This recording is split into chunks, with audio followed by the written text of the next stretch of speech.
8 August 2016. This is continuing the video on how to make worm tea, worm casting tea, or worm composting tea. The difference between composting tea and worm casting tea is you're going to probably end up with approximately 10 times more beneficial bacteria with a good worm casting tea than you would with a compost tea. That's because when the worms take what's in the soil, they usually multiply the beneficial bacteria by a count of 10. That's on the average. So it really doesn't matter what we're doing, whether it's worm casting tea or compost tea, the process is still the same. In this case, I'm doing two things here in the background. I've created an air source, and that is I allow air to come down this tube. It goes through this elbow. This is a 3/4 inch PVC pipe. This is 1.25 inches, and what I did was put a cap at the end, and then I drilled a whole bunch of little 1 millimeter holes with the 1 millimeter drill bit, as you can see. And as the air passes down through here and hits the cap, then it backflows and all the air rises up into the barrel or into the trash can or into the 5-gallon bucket, whatever you're using. It creates an enormous amount of oxygen for the bacteria to grow and thrive. So I need something else because I'm brewing for a period of 24 to 36 hours. I don't want any pathogens, any anaerobic bacteria to get a foothold. So I want to keep the fluid, the water, moving and circulating. And the way I do that is with something called the ventrili effect.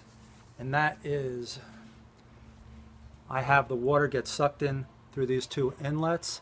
It rises to the water line, and then I take air and it passes down this tube. It comes through the elbow and it pushes the water up. Once the water's to like right here, then the air only has to push it up 6 inches, and then it's going to flow out like water coming out of a bathtub faucet. And as it does, the worm casting or the compost hangs here just on a string right off it. And as the water hits the bag, it agitates the worm castings. It knocks the bacteria off the castings. They come out through these 400 micron size holes, and they get suspended in the water. They float in the water, and then as that happens, we get the circulation. We also have the oxygen, and then we're going to add this molasses. This unstrapped or unsulfured molasses is a food source for the bacteria to grow, and over a period of 24 to 36 hours, just theoretically speaking, we were growing, instead of having a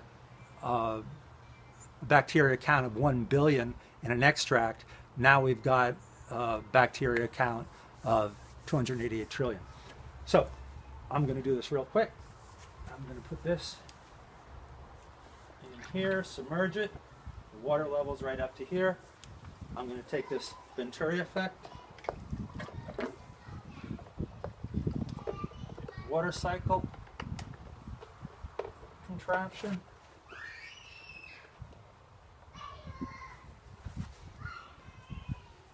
I'm going to put this on here. Now this allows the air to either go this direction, or go one or the other, or else I can have it go in both directions. If I have it just come down here, all I'm going to do is get air bubbling up from the bottom, but if I divert the air here, the water is going to circulate and come out of here. So let's see what it looks like when I plug it in. If I can find the plug. All right.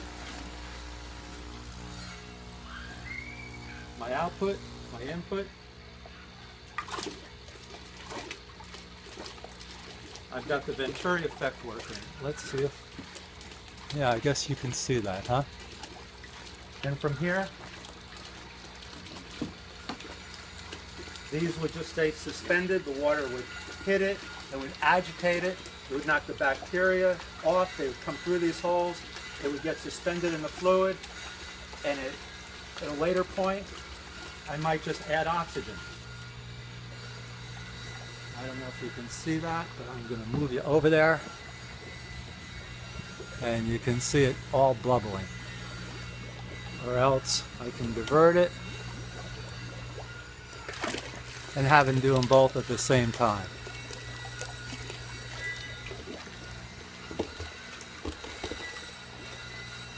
And then after I'm done, I'm going to turn this off. No, I'll leave it on. After I'm done, what I do is I take a Wayne electric transfer pump. It's W-A-Y-N-E, and it can move. I think it creates about a 50 psi, and it will move about 1,200 gallons an hour. It's a small little pump. You don't even have to prime it. It fits on the side of your trash can, and you just hook one hose to your trash can and the other hose out to your field, and it's going to probably take me 20 minutes to spray all the worm tea that I brewed in this bucket. And after you're done making your worm tea, what's really important, or done making your worm extract, your worm casting extract, is to clean it out very good, because there's a biofilm that gets left behind, and it's a lot like saran wrap, and it allows pathogens, it allows either E. coli or salmonella or any nasty organisms that tend to be anaerobic to thrive under that little biofilm that gets left behind. And so you have to scrub out your bucket and scrub out everything right after you're done, because once that hardens, then it'll ruin your next batch of worm tea. And it's really essential to make sure you keep everything clean, so everything's healthy. Once you have your worm tea product, you can put it on foliage. That is, if you're not going to be eating it. You don't, if you have any manure products in there, you definitely don't want to be spraying it on any leaf that you would be eating, like spinach or something. It's okay to spray into the soil, but not on a leaf that you're going to consume. If you did that, you'd want to wait a minimum of 4 months, because there's always a possibility that E. coli could be spread that way.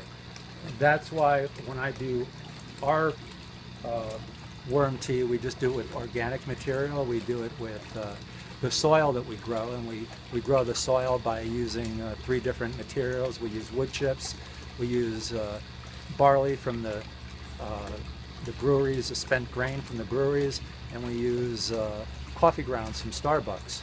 So, and then we feed that organic material to the worms, and then we get the worm castings from them, and we put that into our worm tea to avoid that problem of having potential E. coli or other pathogen issue. So it's really important to make sure you clean out all your equipment before that biofilm can get a foothold on your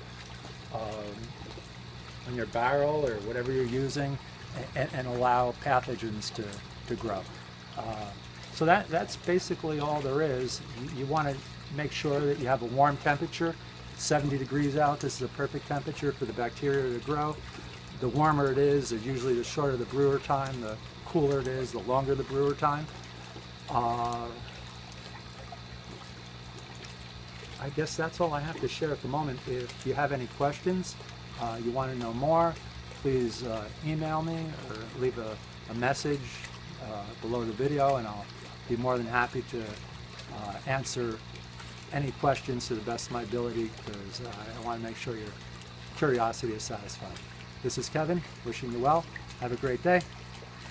Next video, we're going to teach you how to make a worm bin for your house.